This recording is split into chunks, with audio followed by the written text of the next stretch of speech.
Hello friends, कैसे हैं आप सभी। उम्मीद करते हैं आप सभी अच्छे होंगे। फ्रेंड्स, कई दिनों से हम लोग उदास हैं क्योंकि टीआरई 4 के नहीं आने से कहीं ना कहीं हम लोग को बहुत दुख हुआ है, क्योंकि हम लोग एटलीस्ट 2 साल से हम लोग इसके लिए प्रिपरेशन कर रहे थे और अचानक हम लोगों को वो चीज़ नहीं मिली। तो दुख तो लगेगा ही। हम लोग को मौका ही नहीं दिया गया किसी एग्ज़ाम में बैठने का। टीआरई 1, 2, 3 हमारे सामने से निकलता गया, लेकिन एक भी एग्ज़ाम में हम लोग को बैठने को नहीं मिला। होप था कि टीआरई 4 होगा तो हम लोग को बैठने को मौका मिलेगा, लेकिन वो भी चुनाव के मत्थे चढ़ गया। फिर भी हम लोग ठीक है, कोई बात नहीं है, जब आएगा तब देख लेंगे। लेकिन इस बीच हम लोग अपनी पढ़ाई को नहीं छोड़ सकते हैं। यदि हम लोग पढ़ाई को छोड़ देंगे तो फिर हम लोग का जो कंटिन्यूअस जो हम लोग चल रहा था वो सब हम लोग का कंटिन्यूटी टूट जाएगा, जिसके कारण हम लोग को बहुत दिक्कत होगा। और फ्रेंड्स, एक बात हमेशा याद रखें कि अंततः जीत उसी की होती है जो आखिर तक लड़ता है। तो हम लोगों को भी आखिर तक लड़ना है और हम लोगों को भी जीतना है। इसलिए हम अपनी पढ़ाई को नहीं छोड़ेंगे और धीरे धीरे अपने पढ़ाई को कंटिन्यू करेंगे। मैं भी बहुत दिनों से पढ़ाई नहीं कर रही थी क्योंकि मन थोड़ा-सा उदास हो गया था कि क्या करें, नहीं करें। इसके नहीं आने से बहुत बहुत दुःख हुआ था। बट क्या कर सकते हैं, हमारे हाथों में सिर्फ़ कर्म करना है, फल हमारे हाथों में नहीं है। तो फल देने वाला ऊपर वाला है। जब उसको मन होगा कि हाँ, अब ये बंदा इस लायक है तो उसको दे देना चाहिए, तो वो ज़रूर देंगे। इसलिए हम लोग को अपनी पढ़ाई जारी रखना चाहिए और धीरे ही थोड़ा-थोड़ा ही सही, लेकिन हम लोग को पढ़ते रहना चाहिए। तो फ्रेंड्स, बस इतना ही मैं कहूँगी कि आप लोग पढ़ाई मत छोड़िए और धीरे-धीरे ही सही पढ़ाई करते रहिए। और मैं भी धीरे-धीरे टीआरई 4 का तो ऑलरेडी सिलेबस हम लोग का कंप्लीट हो गया है, बस उसको रिवाइज़ करना है। और अदर एग्ज़ाम भी है, उसको भी हम लोग थोड़ा-सा टारगेट करते रहें, ताकि हम लोग को जितना दुःख टीआरई 4 को नहीं होने से हुआ है, और भी हम लोग को दुःख नहीं हो। ठीक है फ्रेंड्स, तो चलिए आज की इस वीडियो में हम लोग फ्रेंड्स 8 क्लास का एनसीईआरटी हिस्ट्री का जो फर्स्ट चैप्टर है प्रारंभिक कथन और कब, कहाँ और कैसे, इस चैप्टर को हम लोग फ्रेंड्स पढ़ेंगे। ठीक है फ्रेंड्स, तो चलिए शुरू करते हैं। तारीखें कितनी महत्वपूर्ण होती है। एक वक्त था जब इतिहासकार तारीखों के जादू में ही खोए रहते थे। कब किस राजा की ताजपोशी हुई, कब कौन सा युद्ध हुआ, इन्हीं तारीखों पर गर्मा गर्म बहस चलती थी। आम समझ के हिसाब से इतिहास को तारीखों का पर्याय माना जाता था।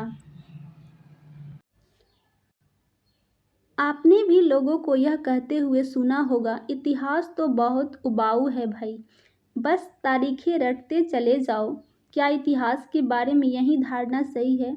इसमें कोई शक नहीं है कि इतिहास अलग अलग समय पर आने वाले बदलावों के बारे में ही होता है। इसका संबंध इस बात से है कि अतीत में चीज़ें किस तरह की थी और उनमें क्या बदलाव आए हैं। जैसे ही हम अतीत और वर्तमान की तुलना करते हैं, हम समय का जिक्र करने लगते हैं, हम पहले और बाद में करने लगते हैं। रोज़मर्रा की ज़िंदगी में हम अपने आसपास की चीज़ों पर हमेशा ऐतिहासिक सवाल नहीं उठाते। हम चीज़ों को स्वाभाविक मानकर चलते हैं, मानो जो कुछ हमें दिख रहा है वह हमेशा से ऐसा ही रहा हो। लेकिन हम सबके सामने कभी-कभी अचंभे के क्षण आते हैं। कई बार हम उत्सुक हो जाते हैं और ऐसे सवाल पूछते हैं जो वाकई ऐतिहासिक होते हैं। किसी व्यक्ति को सड़क किनारे चाय की घूंट भरते देखकर आप इस बात पर हैरान हो सकते हैं कि चाय या कॉफ़ी पीने का चलन कब शुरू हुआ होगा। रेलगाड़ी की खिड़की से बाहर झांकते हुए आपके जहन में यह सवाल उठ सकता है कि रेलवे का निर्माण कब हुआ होगा। रेलगाड़ी के आने से पहले लोग दूर दूर की यात्रा किस तरह कर पाते थे। सुबह सुबह अखबार पढ़ते हुए आप यह जानने के लिए उत्सुक हो सकते हैं कि जिस ज़माने में अखबार नहीं छपते थे उस समय लोगों को चीज़ों की जानकारी कैसे मिलती थी। यहाँ पर एक चित्र दिया गया है फ्रेंड्स, जो कि 1782 ईस्वी में लॉर्ड क्लाइव के कहने पर जेम्स रेनल के द्वारा निर्मित किया गया था। फ्रेंड्स, इस चित्र में यह दिखाया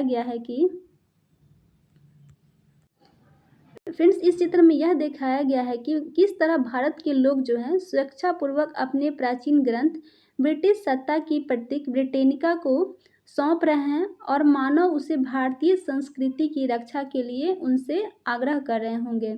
तो फ्रेंड्स, ये चित्र जो है जेम्स रेनल के द्वारा बनाया गया है। इसे हम लोग याद रखेंगे क्योंकि ये क्वेश्चन जो है बीपीएससी के एग्ज़ाम में ऑलरेडी पूछा जा चुका है कि 1782 ईस्वी में किसके कहने पर ये जो चित्र है बनाया गया था। तो लॉर्ड क्लाइव के कहने पर 1782 ईस्वी में जेम्स रेनल के द्वारा बनाया गया था। ये सारे ऐतिहासिक सवाल हमें समय के बारे में सोचने के लिए प्रेरित कर देते हैं। समय को हमेशा साल या महीनों के पैमाने पर ही नहीं देखा जा सकता। कई बार ऐसी प्रक्रियाओं के लिए कोई तारीख तय करना वाकई गलत होता है, जो एक लंबे समय तक चलती रहती है। भारत में लोगों ने अचानक एक दिन सुबह सवेरे चाय पीना शुरू नहीं कर दिया था। इसका स्वाद धीरे धीरे ही उनकी जुबान पर चढ़ा। इस तरह की प्रक्रियाओं के लिए कोई स्पष्ट तिथि नहीं हो सकती। इसी तरह हम ब्रिटिश शासन की स्थापना के लिए भी कोई एक तिथि नहीं बता सकते। राष्ट्रीय आंदोलन किस दिन शुरू हुआ या अर्थव्यवस्था या समाज में किस दिन बदलाव आए, यह बताना भी संभव नहीं है। ये सारी चीज़ें एक लंबे समय में घटती है। ऐसे में हम सिर्फ एक अवधि की ही बात कर सकते हैं, लगभग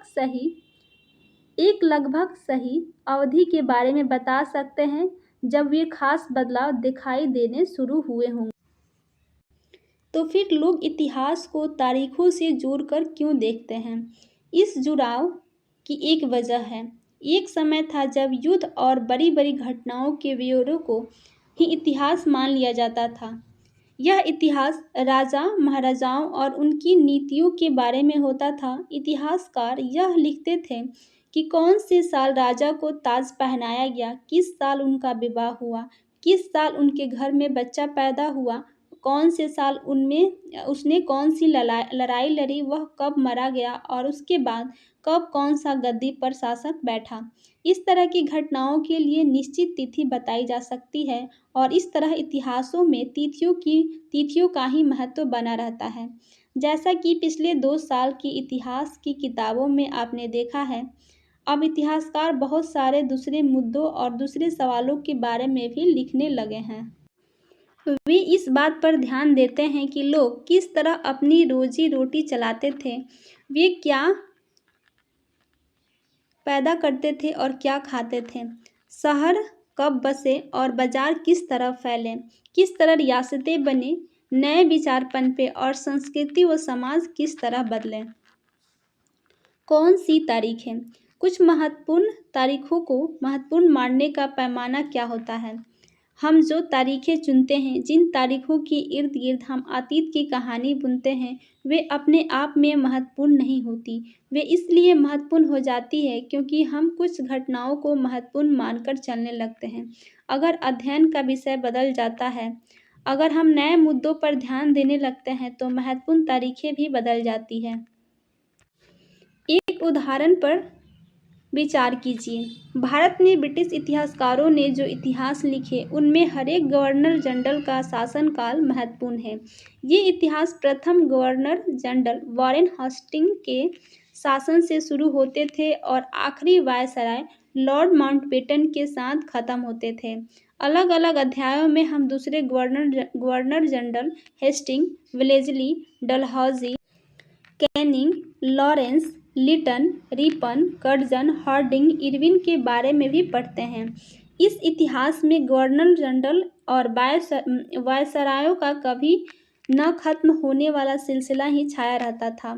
इतिहास की इन किताबों में सारी तारीखों का महत्व इन अधिकारियों, उनकी गतिविधियों, नीतियों, उपलब्धियों के आधार पर ही तय होता था। यह ऐसे था मानो इन लोगों के जीवन के बाहर कोई ऐसी चीज़ नहीं थी जिसे महत्वपूर्ण हो। इन लोगों के जीवन का क्रम ब्रिटिश भारत के इतिहास में अलग अलग अध्यायों का विषय बन जाता था।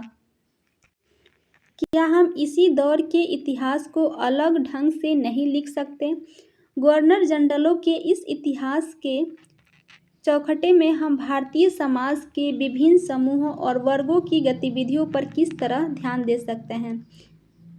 जब हम इतिहास या कोई कहानी लिखते हैं तो उसे टुकड़ों या अध्यायों में बांट देते हैं। हम ऐसा क्यों करते हैं? ऐसा इसलिए किया जाता है ताकि हर अध्याय में कुछ सामंजस्य रहे। इसका मकसद कहानी को इस तरह सामने लाना होता है कि उसे आसानी से समझा जा सके और याद रखा जा सके। इस प्रक्रिया में हम सिर्फ उन घटनाओं पर जोर देते हैं जो उस कहानी को पेश करने में मददगार होती है।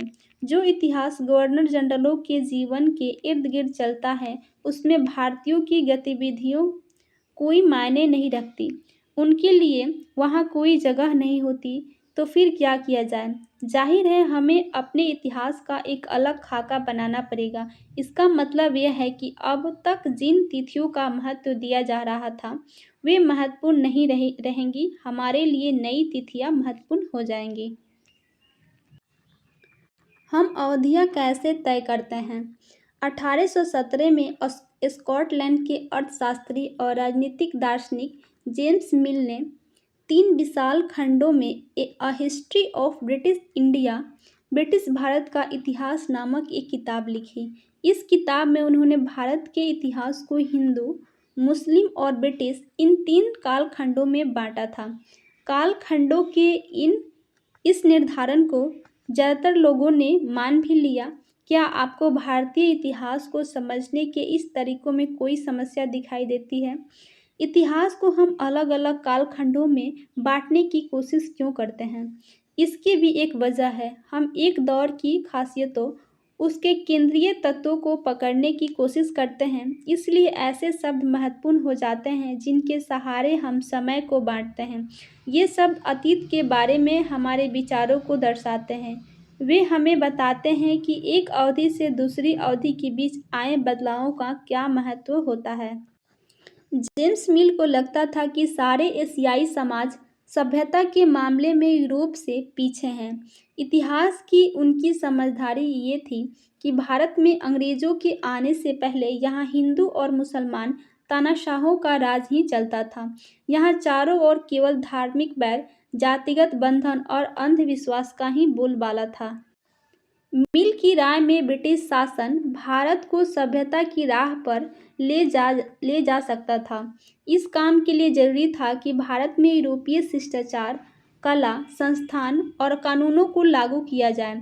मिल ने तो यहाँ तक सुझाव दिया था कि अंग्रेजों को भारत के सारे भूभाग पर कब्जा कर लेना चाहिए ताकि भारतीय जनता को ज्ञान और सुखी जीवन प्रदान किया जा सके। उनका मानना था कि अंग्रेजों की मदद के बिना हिंदुस्तान प्रगति नहीं कर सकता।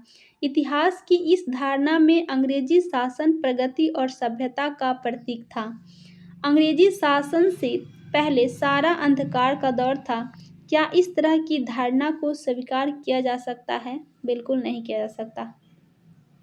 क्या इतिहास के किसी दौर को हिंदुस्तान या हिंदू या मुसलमान दौर कहा जा सकता है? क्या इन सारे दौरों में कई तरह के धर्म एक साथ नहीं चलते थे? किसी युग को केवल उस समय के शासकों के धर्म के हिसाब से तय करने की क्या जरूरत थी? अगर हम ऐसा करते हैं तो इसका मतलब यह कहना चाहते हैं कि औरों के जीवन और तौर तरीकों का कोई महत्व नहीं होता। हमें याद रखना चाहिए कि प्राचीन भारत में सारे शासकों का भी एक धर्म नहीं होता था। अंग्रेजों द्वारा सुझाए गए वर्गीकरण से अलग हटकर इतिहासकार भारतीय इतिहास को आमतौर पर प्राचीन, मध्यकालीन तथा आधुनिक काल में बांटकर देखते हैं। इस विभाजन की भी समस्याएं हैं। इतिहास को इन कालखंडों में बांटने की यह समझ भी पश्चिम से आई है। पश्चिम में आधुनिक काल को विज्ञान, तर्क, लोकतंत्र, मुक्ति और समानता जैसी आधुनिकता की ताकतों के विकास का युग माना जाता है। उनके लिए मध्यकालीन समाज वे समाज थे जहां आधुनिक समाज की ये विशेषताएं नहीं थीं। क्या हम अपने अध्ययन के लिए आधुनिक काल की इस अवधारणा को बिना सोचे विचारे ऐसे ही अपना सकते हैं? जैसा कि आप इस किताब में देखेंगे, अंग्रेजों के शासन में लोगों के पास समानता, स्वतंत्रता या मुक्ति नहीं थी, न ही यह आर्थिक विकास और प्रगति का दौर था। बहुत सारे इतिहासकार इस युग को औपनिवेशिक युग कहते हैं। औपनिवेशिक क्या होता है? इस किताब में आप पढ़ेंगे कि किस तरह अंग्रेज़ों ने हमारे देश को जीता और स्थानीय नवाबों और राजाओं को दबाकर अपना शासन स्थापित किया। आप देखेंगे कि किस तरह उन्होंने अर्थव्यवस्था, समाज पर नियंत्रण स्थापित किया। अपने सारे खर्चों को निपटाने के लिए राजस्व वसूल किया, अपनी ज़रूरत की चीज़ों को सस्ती कीमत पर खरीदा, निर्यात के लिए महत्वपूर्ण फसलों की खेती कराई और इन सारी कोशिशों के कारण क्या बदलाव आए। आप ये भी जानेंगे कि ब्रिटिश शासन के कारण यहाँ की मूल मान्यताओं और पसंद नापसंद, रीति रिवाज व तौर तरीकों में क्या बदलाव आए। जब एक देश पर दूसरे देश के दबदबे से इस तरह के राजनीतिक, आर्थिक, सामाजिक और सांस्कृतिक बदलाव आते हैं तो इस प्रक्रिया को औपनिवेशीकरण कहा जाता है। लेकिन जल्द ही आप ये समझ जाएंगे कि सारे वर्ग और समूह इन बदलावों को एक ही ढंग से अनुभव नहीं कर रहे थे। इसलिए इस किताब को हमारे अतीत यानी कई अतीतों पर केंद्रित नाम दिया गया है। हम किस तरह जानते हैं? भारतीय इतिहास के पिछले 250 साल का इतिहास लिखने के लिए इतिहासकार कौन कौन से स्रोत का इस्तेमाल करते हैं? प्रशासन अभिलेख तैयार करता है। अंग्रेजी शासन द्वारा तैयार किए गए सरकारी रिकॉर्ड इतिहासकारों का एक महत्वपूर्ण साधन होते हैं। अंग्रेजों की मान्यता थी कि चीज़ों को लिखना बहुत महत्वपूर्ण होता है। उनके लिए हर निर्देश, हर योजना, नीतिगत फैसले, सहमति, जांच को साफ साफ लिखना जरूरी था। ऐसा करने के बाद चीज़ों को अच्छी तरह अध्ययन किया जा सकता था और उन पर वाद विवाद भी किया जा सकता था। इस समझदारी के चलते ज्ञापन, टिप्पणी और प्रतिवेदन पर आधारित शासन की संस्कृति पैदा हुई। अंग्रेजों को यह भी लगता था कि तमाम अहम दस्तावेजों और पत्रों को संभाल कर रखना जरूरी है। लिहाजा उन्होंने सभी शासकीय संस्थाओं में अभिलेख कक्ष भी बनवा दिए। तहसील के दफ्तर, कलेक्ट्रेट, कमिश्नर के दफ्तर, प्रांतीय सचिवालय, कचहरी सबके अपने रिकॉर्ड रूम होते थे। महत्वपूर्ण दस्तावेजों को बचा कर रखने के लिए अभिलेखागार, आर्काइव और संग्रहालय जैसे संस्थान भी बनाए गए। 19वीं सदी की शुरुआत में प्रशासन की एक शाखा से दूसरी शाखा के पास भेजे गए पत्रों और ज्ञापन को आप आज भी अभिलेखागारों में देख सकते हैं। वहां आप जिला अधिकारियों द्वारा तैयार किए गए नोट्स और रिपोर्ट पढ़ सकते हैं या ऊपर बैठे अफसरों द्वारा प्रांतीय अधिकारियों को भेजे गए निर्देश और सुझाव देख सकते हैं। 19वीं सदी के शुरुआती सालों में इन दस्तावेजों की सावधानीपूर्वक नकलें बनाई जाती थी। भारतीय राष्ट्रीय अभिलेखागार 1920 के दशक में बनाया गया। जब नई दिल्ली का निर्माण हुआ तो राष्ट्रीय संग्रहालय और राष्ट्रीय अभिलेखागार दोनों ही वायसरायों के निवास के नज़दीक बनाए गए थे। इससे यह पता चलता है कि अंग्रेजों की सोच में इन संस्थानों का कितना भारी महत्व था। दस्तावेजों की नकलें जो बनाई जाती थी उन्हें खुशनवीसी के माहिर लिखते थे। खुशनवीसी या सुलेखनवीसी ऐसे लोग होते थे जो बहुत सुंदर ढंग से चीज़ें लिखने का काम करते थे। 19वीं सदी के मध्य तक छपाई तकनीक भी फैलने लगी थी। इस तकनीक के सहारे अब प्रत्येक सरकारी विभाग की कार्रवाइयों के दस्तावेजों की कई प्रतियां बनाई जाने लगी। सर्वेक्षण का बढ़ता महत्व। औपनिवेशिक शासन के दौरान सर्वेक्षण का चलन भी महत्वपूर्ण होता गया। अंग्रेजों को विश्वास था कि किसी देश पर अच्छी तरह शासन चलाने के लिए उनको सही ढंग से जानना जरूरी होता है। 19वीं सदी की शुरुआत तक पूरे देश का नक्शा तैयार करने के लिए बड़े बड़े सर्वेक्षण किए जाने लगे। गांवों में राजस्व सर्वेक्षण किए गए। इन सर्वेक्षणों में धरती की सतह, मिट्टी की गुणवत्ता, वहां मिलने वाले पेड़ पौधों और जीव जंतुओं तथा स्थानीय इतिहासों व फसलों का पता लगाया गया। अंग्रेजों की राय में किसी इलाके का शासन चलाने के लिए इन सारी बातों को जानना जरूरी था। 19वीं सदी के आखिर से हर 10 साल में जनगणना की जाने लगी। जनगणना के जरिए भारत के सभी प्रांतों में रहने वाले लोगों की संख्या, उनकी जाति, इलाके और व्यवसाय के बारे में जानकारियाँ इकट्ठा की जाती थी। इसके अलावा वास्तविक सर्वेक्षण, प्राणी वैज्ञानिक सर्वेक्षण, पुरातत्वीय सर्वेक्षण, मानव शास्त्रीय सर्वेक्षण, वन सर्वेक्षण आदि कई दूसरे महत्वपूर्ण सर्वेक्षण भी किए जाते थे। अधिकृत रिकॉर्ड से क्या पता नहीं चलता। रिकॉर्ड्स के इस विशाल भंडार से हम बहुत कुछ पता लगा सकते हैं, फिर भी इस बात को नज़रअंदाज नहीं किया जा सकता है कि ये सारे सरकारी रिकॉर्ड्स हैं। इनसे हमें यह पता नहीं चलता है कि सरकारी अफसर क्या सोचते थे। इनसे हमें यही पता चलता है कि सरकारी अफसर क्या सोचते थे, उनकी दिलचस्पी किन चीज़ों में थी और बाद के लिए वे किन चीज़ों को बचाए रखना चाहते थे। इन रिकॉर्ड से हमें यह समझने में हमेशा मदद नहीं मिलती कि देश के दूसरे लोग क्या महसूस करते थे और उनकी कार्रवाइयों की क्या वजह थी। इन बातों को जानने के लिए हमें कहीं और देखना होगा। जब हम ऐसे दूसरे स्रोतों की तलाश में निकलते हैं तो उनकी भी कोई कमी नहीं रहती है, लेकिन सरकारी रिकॉर्ड्स के मुकाबले उन्हें ढूंढना ज़रा मुश्किल साबित होता है। इस लिहाज से लोगों की डायरिया, तीर्थ यात्राओं और यात्रियों के संस्मरण, महत्वपूर्ण लोगों की आत्मकथाएं और स्थानीय बाजारों में बिकने वाले लोकप्रिय पुस्तिकाएं महत्वपूर्ण हो जाती है। जैसे जैसे छपाई की तकनीकें फैली, अखबार छपने लगे और विभिन्न मुद्दों पर जनता में बहस भी होने लगी। नेताओं और सुधारकों ने अपने विचारों को फैलाने के लिए लिखा, कवियों और उपन्यासकारों ने अपनी भावनाओं को व्यक्त करने के लिए लिखा, लेकिन ये सारे स्रोत उन लोगों ने रचे जो पढ़ना लिखना जानते थे।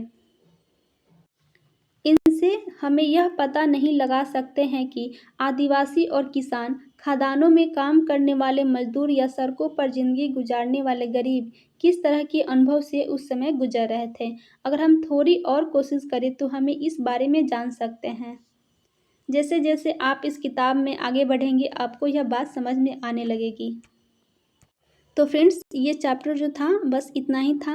अब नेक्स्ट वीडियो में हम लोग इस चैप्टर से रिलेटेड जितने भी इम्पॉर्टेंट पॉइंट जो कि एग्ज़ाम पॉइंट ऑफ व्यू से इम्पॉर्टेंट होंगे उसको हम लोग डिस्कस करेंगे। तो फ्रेंड्स, आज के लिए बस इतना ही।